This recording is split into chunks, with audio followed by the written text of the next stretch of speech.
दिन पूर्व स्थानीय हिंदू मोक्षधाम में तीसरी गैस शवदाहिनी लगाए जाने के विरोध में कुछ लोगों द्वारा मोक्षधाम में नई गैस शवदाहिनी के साथ तोड़फोड़ करते हुए मोक्षधाम के पदाधिकारियों के लिए अभद्र भाषा का प्रयोग किया गया था। इससे आहत और व्यथित होकर कल हिंदू मोक्षधाम के पदाधिकारियों ने एक बैठक लेते हुए फैसला किया था कि अब जब तक प्रशासन से लिखित अनुमति नहीं मिलती तब तक मोक्षधाम में पहले से स्थापित 2 गैस शवदाहिनियों को भी बंद रखा जाएगा। हालांकि लकड़ी की चिताओं पर परंपरागत तरीके से अंतिम संस्कार का काम जारी रहेगा। हिंदू स्मशान भूमि संस्था द्वारा लिए गए इस फैसले का पता चलते ही मोक्षधाम को 30 लाख रुपए की नई गैस शवदाहिनी अपने खर्च पर उपलब्ध करवाने वाले पूर्व जिला पालक मंत्री व विधान परिषद सदस्य प्रवीण पोटे पाटिल ने आज रविवार रहने के बावजूद जिलाधीश शैलेश नवाल व महानगर पालिका आयुक्त प्रशांत रोड़े से प्रत्यक्ष मुलाकात की। इस समय दोनों प्रशासनिक अधिकारियों से इस मसले को लेकर धीर गंभीर चर्चा करते हुए प्रवीण पोटे ने जिलाधीश नवाल व मनपा आयुक्त प्रशांत रोड़े को एक लिखित निवेदन भी सौंपा, जिसमें मांग की गई कि मौजूदा हालात और समय की जरूरत को देखते हुए हिंदू मोक्षधाम को दोनों गैस शवदाहिनियां दोबारा शुरू करने तथा तीसरी गैस शवदाहिनी स्थापित करने की लिखित अनुमति दी जाए। इस समय पूर्व पालक मंत्री प्रवीण पोटे के साथ भारतीय जनता पार्टी के शहराध्यक्ष किरण पातुरकर भी उपस्थित थे। पूर्व पालक मंत्री पोटे से हुई चर्चा के बाद निगमायुक्त प्रशांत रोड़े ने तुरंत ही हिंदू मोक्षधाम के नाम एक लिखित पत्र जारी करते हुए हिंदू मोक्षधाम के अध्यक्ष आरबी अटल के नाम एक लिखित पत्र जारी करते हुए तीसरी गैस शवदाहिनी को लगाने की अनुमति प्रदान की। साथ ही उनसे यह निवेदन भी किया कि वे पहले से स्थापित 2 गैस शवदाहिनियों को भी दोबारा शुरू करें। इस पत्र में निगमायुक्त प्रशांत रोड़े ने कोविड संक्रमण काल के दौरान हिंदू स्मशान भूमि संस्था द्वारा कोविड संक्रमित मृतदेहों के अंतिम संस्कार हेतु मोक्षधाम द्वारा प्रशासन के साथ किए गए सहयोग की सराहना करते हुए कहा कि परंपरागत पद्धति से अंतिम संस्कार करने हेतु बड़े पैमाने पर लकड़ियों का प्रयोग होता है। इसकी तुलना में गैस शवदाहिनी के जरिए अंतिम संस्कार करते समय जहां एक और लकड़ियों की बचत होती है, वहीं बेहद कम पैमाने पर प्रदूषण होता है, क्योंकि गैस शवदाहिनी का धुआं करीब 120 फुट ऊंची चिमनी के जरिए सीधे आसमान में छोड़ा जाता है। निगमायुक्त प्रशांत रोड़े द्वारा तीसरी गैस शवदाहिनी के लिए अनुमति का पत्र जारी किए जाते ही पूर्व पालक मंत्री प्रवीण पोटे पाटिल ने हिंदू मोक्षधाम के पदाधिकारियों से भी आह्वान किया कि वे पहले से स्थापित दोनों गैस शवदाहिनियों के जरिए पूर्ववत काम शुरू करें और पोटे ट्रस्ट द्वारा दान की गई तीसरी गैस शवदाहिनी को स्थापित करने के लिए आवश्यक कदम भी उठाएं। इस संदर्भ में जिलाधीश शैलेश नवाल व निगमायुक्त प्रशांत रोड़े को सौंपे गए निवेदन के जरिए पूर्व पालक मंत्री प्रवीण पोटे ने विगत दिनों मोक्षधाम में हुई हिंसा व तोड़फोड़ की कड़े शब्दों में निंदा की। साथ ही जिला पालक मंत्री व पुलिस प्रशासन से निवेदन किया कि इस तरह की हरकत करने वाले अराजक तत्वों के खिलाफ कड़ी से कड़ी कार्रवाई की जानी चाहिए। वहीं इस मामले में हिंदू स्मशान भूमि संस्था के अध्यक्ष आरबी अटल ने कहा कि चूंकि ये प्रशासन से लिखित तौर पर अनुमति मिल गई है, ऐसे में हिंदू मोक्षधाम द्वारा अपनी दोनों गैस शवदाहिनियों को दोबारा शुरू किया जाएगा। साथ ही तीसरी व नई गैस शवदाहिनी को स्थापित करने का काम भी तुरंत शुरू किया जाएगा। अटल जी ने यह भी स्पष्ट किया कि यद्यपि हिंदू मोक्षधाम में अब 3 गैस शवदाहिनियां उपलब्ध होंगी, किंतु यहां पर एक समय में केवल 2 गैस शवदाहिनियों को ही काम में लगाया जाएगा और 1 गैस शवदाहिनी को स्टैंड बाय रखा जाएगा। यदि 2 में से कोई एक मशीन में तकनीकी खराबी आती है तो तीसरी मशीन को उपयोग में लाया जाएगा। तीसरी गैस शवदाहिनी के विरोध को लेकर बीते दिनों हुए हंगामे के मद्देनजर अब प्रशासन द्वारा हिंदू मोक्षधाम में पुलिस बंदोबस्त लगाने का निर्णय लिया गया है और पुलिस की देखरेख में ही तीसरी गैस शवदाहिनी को स्थापित करने का काम किया जाएगा।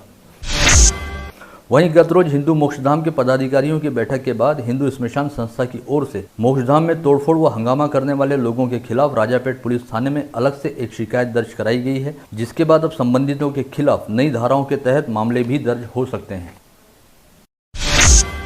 स्थानीय बेलपुरा परिसर में रहने वाले और भाईगिरी जैसी वारदातों में लिप्त रहने वाले बच्चू वानखड़े नामक युवक की आज सुबह सुपर एक्सप्रेस हाईवे के पास अंजनगांव बारी मार्ग के सामने कुंडेश्वर के जंगल में लाश मिली। बच्चू वानखड़े के परिजनों ने आरोप लगाया है कि बच्चू वानखड़े की हत्या की गई है। खबर है कि कुछ आपराधिक गतिविधियों के चलते बच्चू वानखड़े को राजापेट पुलिस ने गिरफ्तार किया था और 3 दिन पहले तक वह जेल में ही था। बेलपुरा परिसर में उसके पड़ोस में रहने वाले उसके मित्रों ने ही उसकी जमानत ली थी और कल शाम के समय बच्चू वानखड़े के यही मित्र उसे घर से बाहर ले गए थे। 15 मिनट में घर लौटने की बात कहकर घर से निकला बच्चू वानखड़े जब काफी देर तक घर नहीं लौटा और उसका मोबाइल भी स्विच ऑफ दिखा रहा था, तब उसके परिजनों ने उसकी काफी तलाश की। पश्चात रविवार की सुबह बच्चू वानखड़े की लाश कोंडेश्वर के जंगल में मिली। उसके शरीर पर मारपीट के भी निशान पाए गए थे। संदेह जताया जा रहा है कि जिन दोस्तों ने उसकी जमानत ली थी उन्होंने ही उसका गेम किया है। इस संदेह के चलते बच्चू वानखड़े के परिजनों ने बडनेरा पुलिस थाने में शिकायत दर्ज कराई है, जिसमें कहा गया है कि 4 से 5 लोगों ने मिलकर बच्चू वानखड़े की हत्या की और उसके शरीर पर धारदार हथियार के करीब 56 घाव पाए गए। साथ ही आरोपियों ने बच्चू वानखड़े के शव को जलाने का भी प्रयास किया। इन आरोपियों में शहर पुलिस आयुक्तालय क्षेत्र के 2 और बाहरी जिले के 3 आरोपियों का समावेश है, ऐसा कहा जा रहा है। बच्चू वानखड़े का इन दिनों अपराध जगत में काफी आगे चल रहे जेवर नगर परिसर में काफी उठना बैठना था, ऐसी भी जानकारी पुलिस सूत्रों द्वारा पता चली है। स्वास्थ्य महकमे की ओर से अमरावती जिले के लिए रविवार की शाम कोविशील्ड के 3000 तथा कोवैक्सीन के 8300 डोज की खेप उपलब्ध कराई गई है, जो अकोला स्वास्थ्य उप संचालक कार्यालय के जरिए अमरावती पहुंच गई। वैक्सीन की इस नई खेप के जरिए सोमवार 31 मई से शहर सहित जिले में कोविड टीकाकरण अभियान पूरी रफ्तार के साथ चलाया जाएगा। विगत 3 दिनों के दौरान अमरावती जिले को कोविशील्ड के 30,000 और कोवैक्सीन के 6000 डोज की खेप प्राप्त हो चुकी है, जिसके जरिए बीते 3 दिनों से जिले में बड़े पैमाने पर वैक्सीन लगाने का काम 100 से अधिक टीकाकरण केंद्रों पर चल रहा है। इसके लिए ऑनलाइन बुकिंग व टोकन पद्धति अमल में लाए जाने के चलते कहीं पर किसी भी तरह की भीड़भाड़ वाली स्थिति दिखाई नहीं दे रही है।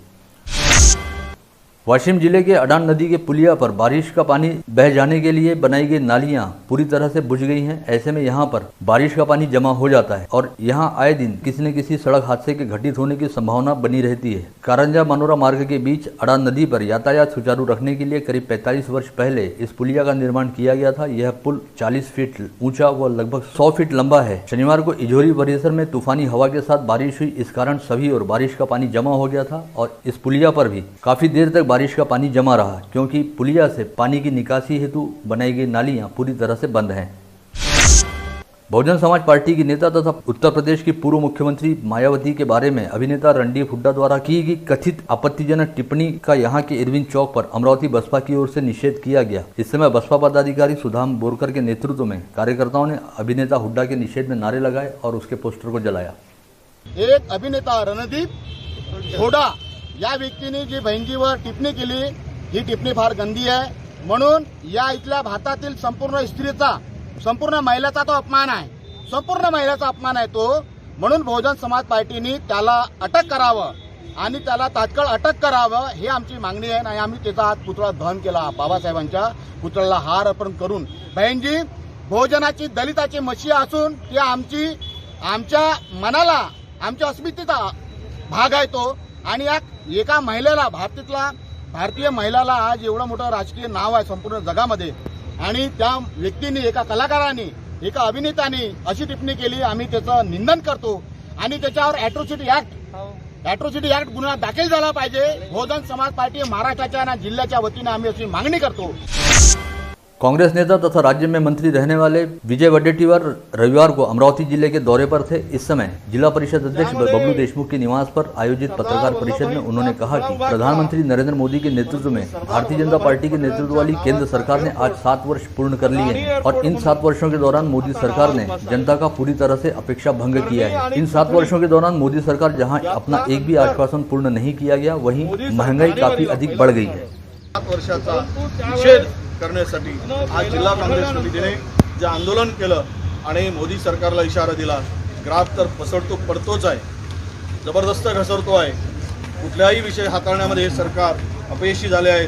म्हणून आता देशातली जनता या सरकारच्या एकूण कार्याला विटलेली आहे। म्हणून आमच्या प्रांताध्यक्षांनी या सगळ्या सरकारच्या निषेधासाठी श्री नाना पटोले यांनी जिल्ह्यामध्ये पत्रकार परिषदांचं आयोजन करून या सरकारच्या एकूण केलेल्या काळ्या धोरणाचा, काळ्या कायद्याचा आणि 7 वर्षाच्या कारकिर्दीचा धिक्कार करण्यासाठी, निषेध करण्यासाठी आज पत्रकार परिषदेचं आयोजन आणि आंदोलनाचं आयोजन केलं होतं। या 7 वर्षाच्या कारकिर्दीचा आम्ही निषेध करतो। केंद्र की मोदी सरकार को सत्तारूढ़ हुए आज 7 वर्ष पूर्ण हो गए। इन 7 वर्षों में मोदी सरकार ने देश को महंगाई के अंधेरे में ढकेल दिया और देश की अर्थव्यवस्था पूरी तरह से बिगड़ गई है। इस आशय का आरोप लगाते हुए शहर व जिला कांग्रेस की ओर से जिलाधीश कार्यालय पर मोदी सरकार के विरोध में नारेबाजी करते हुए काले झंडे दिखाए गए। इस आंदोलन में स्थानीय विधायक सुलभा खोड़के, कांग्रेस शहराध्यक्ष बबलू शेखावत, जिलाध्यक्ष बबलू देशमुख, पूर्व महापौर व पार्षद विलास इंगोले सहित शहर व जिला कांग्रेस के कार्यकर्ता व पदाधिकारी बड़ी संख्या में उपस्थित थे। शेतकरी विरोधी केंद्र सरकारचा निषेध असो, शेतकरी विरोधी केंद्र सरकारचा निषेध असो। जिले में अब कोविड संक्रमण की रफ्तार धीरे धीरे सुस्त हो रही है। रविवार को लगातार चौथे दिन संक्रमितों की संख्या 500 के स्तर से नीचे रही। आज 407 नागरिकों की रिपोर्ट पॉजिटिव आई है। इनमें मनपा क्षेत्र के केवल 73 नागरिकों की रिपोर्ट का समावेश है। वहीं शेष अन्य मरीज जिले के ग्रामीण इलाकों से पाए गए हैं। इसके साथ ही जिले में कुल संक्रमितों की संख्या बढ़कर 91,837 पर जा पहुंची है। वहीं रविवार को 24 घंटे के दौरान जिले के कोविड अस्पतालों में कुल 10 कोविड संक्रमितों की मौत हुई, जिनमें सभी स्थानीय मरीजों का समावेश रहा। जिले में कोरोना मृतकों की संख्या बढ़कर अब 1,449 पर जा पहुंची है। साथ ही बाहरी जिलों के 170 मृतकों को जोड़कर यह आंकड़ा 1,619 पर जा पहुंचा है। स्थानीय मृतकों में मनपा क्षेत्र के 1 व ग्रामीण क्षेत्र के 9 मरीजों का समावेश रहा। इसके अलावा रविवार को जिले के कोविड अस्पतालों से 879 मरीजों को कोविड मुक्त हो जाने के चलते डिस्चार्ज दिया गया। जिले में अब तक कुल 84,888 मरीज कोविड मुक्त हो चुके हैं। इस समय जिले में कुल एक्टिव पॉजिटिव मरीजों की संख्या 5,500 है, जिनमें मनपा क्षेत्र के 1,340 तथा ग्रामीण क्षेत्र के 4,170 मरीजों का समावेश है। इसके अलावा इस समय 1,579 मरीजों का विभिन्न कोविड अस्पतालों में इलाज चल रहा है। साथ ही मनपा क्षेत्र में 784 व ग्रामीण क्षेत्र में 3,137 मरीज होम आइसोलेशन में रखे गए हैं। बीते 24 घंटे के दौरान जिले में 6,558 नागरिकों की कोविड टेस्ट की गई थी, जिसमें से मात्र 5.97% लोगों की ही टेस्ट रिपोर्ट पॉजिटिव आई है। विगत 5 दिनों से पॉजिटिविटी रेट में लगातार कमी चल रही है। वहीं इस समय कोविड संक्रमित मरीजों के कोविड मुक्त होने का प्रमाण बढ़कर 92.84% पर पहुंच गया है। रिकवरी रेट में भी विगत कुछ दिनों से लगातार इजाफा हो रहा है। इसे एक तरह से अमरावती जिले के लिए राहत वाली स्थिति कहा जा सकता है। प्रधानमंत्री नरेंद्र मोदी के नेतृत्व वाली केंद्र सरकार द्वारा अपने 7 वर्ष का कार्यकाल सफलतापूर्वक पूर्ण करने के उपलक्ष्य में पीडीएमसी प्रभाग की पार्षद तथा भाजपा महिला मोर्चा की प्रदेश सचिव सुरेखा लुंगारे ने पीएम आवास योजना का लाभ प्राप्त करने वाले लाभार्थियों के सत्कार हेतु तपोवन परिसर के कृष्णानगर स्थित पीएम आवास योजना की इमारत में सत्कार समारोह का आयोजन किया था। भाजपा शहराध्यक्ष किरण पातुरकर की अध्यक्षता में आयोजित इस कार्यक्रम में महापौर चेतन गवंडे के हाथों इस परिसर में साकार पीएम आवास योजना के लाभार्थियों का भावपूर्ण सत्कार किया गया। संत गाडगे बाबा अमरावती विद्यापीठ के 37वें दीक्षांत समारोह में विधि स्नातक पाठ्यक्रम से सर्वाधिक अंक हासिल करते हुए रजत पदक प्राप्त करने वाले ऋषि अमरजीत छाबड़ा का गुरुद्वारा श्री गुरु सिंह सभा द्वारा भावपूर्ण सत्कार किया गया। इस समय गुरुद्वारा प्रबंधक कमेटी के अध्यक्ष डॉक्टर राजन सिंह सलूजा व सचिव डॉक्टर निकू खालसा ने लॉ टॉपर ऋषि छाबड़ा का अभिनंदन किया। कोविड संक्रमण काल के दौरान रक्त की किल्लत को देखते हुए प्रशांत नगर युवक मित्र मंडल द्वारा रविवार 30 मई को रक्तदान शिविर का आयोजन किया गया, जिसमें 60 से अधिक रक्तदाताओं ने स्वयं स्फूर्त तौर पर रक्तदान किया। इस शिविर में बडनेरा स्थित संत गाडगे बाबा ब्लड बैंक की टीम ने रक्त संकलन का कार्य किया। विविध खेलों में हिस्सा लेने वाले विद्यार्थी खिलाड़ियों को विविध खेलों में अपने शानदार प्रदर्शन की छाप छोड़ने वाले खिलाड़ियों को दिए जाने वाले ग्रेस अंकों के संदर्भ में कोविड के चलते संकट निर्माण हुआ था। विविध खेलों के संगठन एवं खिलाड़ियों में पिछले खेल का कार्य देखकर ग्रेस अंक दिए जाने चाहिए, इस आशय की मांग की गई थी। खिलाड़ियों के प्रदर्शन तथा क्रीड़ा विभाग के प्रस्ताव का विचार कर कक्षा 10वीं और 12वीं के विद्यार्थियों को ग्रेस अंक देने का निर्णय शिक्षा विभाग की ओर से लिया गया है। कोविड संक्रमण के चलते वर्ष 2020-2021 में शालेय, जिला स्तरीय, राज्य स्तरीय व राष्ट्रीय स्तर पर कोई क्रीड़ा स्पर्धा नहीं ली गई। ऐसे में कक्षा 10वीं और 12वीं में पढ़ने वाले खिलाड़ी विद्यार्थियों को ग्रेस अंक देने को लेकर काफी संभ्रम देखा जा रहा था। वहीं अब शालेय एवं क्रीड़ा विभाग द्वारा निर्णय लिया गया है कि कक्षा 10वीं के विद्यार्थियों के लिए कक्षा 8वीं व 9वीं तथा कक्षा 12वीं के विद्यार्थियों के लिए कक्षा 11वीं के दौरान किए गए खेल प्रदर्शन के आधार पर ग्रेस अंक दिए जाएंगे। Amravati model railway station Vidarbha region यानी भूसावल डिवीजन में है। यह रेलवे स्टेशन शहर के बीचों बीच स्थित है और रेलवे स्टेशन के पास काफी बड़ी खुली जगह विगत कई वर्षों से खाली पड़ी है। इस जगह पर पार्क व रेलवे म्यूजियम बनाने की मांग अमरावती महानगर चेंबर के अध्यक्ष सुरेश जैन व सचिव घनश्याम राठी द्वारा रेल मंत्री पीयूष गोयल से की गई है। इस संदर्भ में भेजे गए पत्र में कहा गया है कि रेलवे स्टेशन की खाली जगह पर मॉल बनाने का निर्णय हुआ है, किंतु अमरावती महानगर में पहले से ही काफी बड़े बड़े मॉल हैं व आने वाले कुछ दिनों में भी कुछ नए मॉल बनने वाले हैं। रेलवे स्टेशन के पास ही बड़ा सरकारी अस्पताल होने से यहाँ एक्सीडेंट होने का भी खतरा रहता है, अतः यहाँ पर पार्क व रेलवे म्यूजियम ही बनाया जाए। जिले के अनेक हिस्सों में रविवार को बेमौसम बारिश ने कहर बरपाने का काम किया। धामनगांव रेलवे तहसील में दोपहर के समय तेज हवाओं के साथ बरसात हुई। तहसील में आने वाले तड़ेगांव दशासर में तेज हवाओं के चलते 55 घरों का नुकसान हुआ है। वहीं 50 साल पुराना एक वृक्ष भी जड़ से उखड़कर 2 घरों पर जा गिरा। वहीं दरियापुर तहसील के येवदा में भी तेज हवाओं के साथ हुई बारिश ने शिवराज पोल्ट्री फार्म के ऊपरी हिस्से के 55 टिन उड़ा लिए। इसके अलावा वाठोड़ा शुक्लेश्वर में तेज हवाओं से पत्रकार गजानन खोपे के घर के छप्पर उड़ गए, जिससे उनके घर में रखे अनाज व घरेलू सामग्री का काफी नुकसान हुआ। यहाँ पर कई स्थानों पर बिजली के तार भी टूट गए। इसी तरह अचलपुर तहसील के कुछ इलाकों में बेमौसम बारिश व ओलावृष्टि के समाचार हैं और अमरावती परतवाड़ा मार्ग पर नीम का एक पेड़ गिर जाने से यातायात प्रभावित हुआ है। मराठा आंदोलन को लेकर आगामी रणनीति तय करने के उद्देश्य से अण्णा साहब पाटिल विकास महामंडल के अध्यक्ष तथा मराठा क्रांति मोर्चा के नेता नरेंद्र पाटिल कल शनिवार को अमरावती के दौरे पर आए थे और उन्होंने यहां के सरकारी विश्राम गृह में मराठा समाज के कार्यकर्ताओं के साथ बैठक ली थी। कोविड महामारी के चलते जारी लॉकडाउन के दौरान बैठक का आयोजन करने की वजह से फ्रेजरपुरा पुलिस ने नरेंद्र पाटिल समेत पूर्व मंत्री अनिल बोंडे, भाजपा जिलाध्यक्ष निवेदिता चौधरी, पूर्व महापौर किरण महल्ले, भाजपा शहराध्यक्ष किरण पातुरकर, महापौर चेतन गावंडे सहित मराठा क्रांति मोर्चा के राज्य समन्वयक अनिकेत देशमुख, नितिन पवित्रकार, विजय पवार, अरविंद गावंडे व देवेंद्र सपकाल सहित 10 से 12 अन्य लोगों के खिलाफ अपराध दर्ज किया है।